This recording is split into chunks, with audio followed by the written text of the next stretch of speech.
41 Košičan železničnej spoločnosti Slovensko zo smeru Praha hlavní nádraží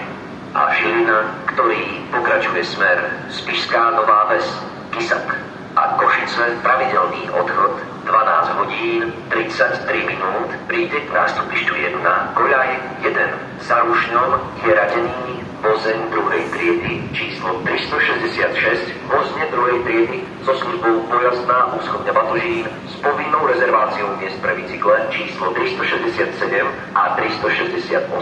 vozeň druhej triedy číslo 369